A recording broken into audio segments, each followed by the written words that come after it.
The safety of children at school should cover a broad area, including the school grounds, the physical infrastructure, their health and hygiene, food, transportation, safety against drug and substance abuse, safety of children with special needs, amongst others.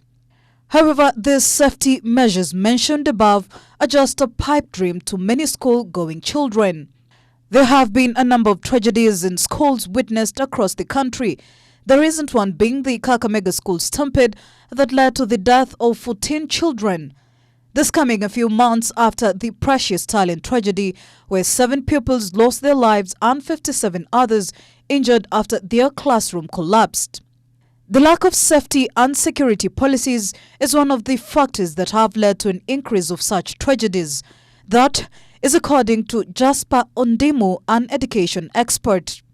National government ought to have a policy and even implement, because in this country we have so many laws that are not being implemented. So they come up with a policy on security in schools, and then they enforce that particular security so that we don't have incidences like that of at the school that actually collapsed and we lost a number of children. So for me, I like to ask the Ministry of Education to come up with these policies on security in schools, because they are not there. And if they are there, they are not being implemented. So I think the government needs to wake up and realize that we don't want to lose so many children in schools, especially after these other incidences have happened. A proposed school safety manual recommends the setting up of a school safety committee that bears the full responsibility of identifying safety needs of the school with a view to taking the necessary action and mobilizing resources required by the school to ensure a safe, secure and caring environment for learners, staff and parents. However, in a preliminary report by Kupet on school safety, most schools cannot guarantee the safety of the learners. According to the report released last year that cut across 213 schools in 21 counties, only 39% of schools had adhered to the safety of the learners. Go to the other aspects which revolve around maybe even the playground, the dormitories, the dining hall, and all these others. All these facilities are overstretched.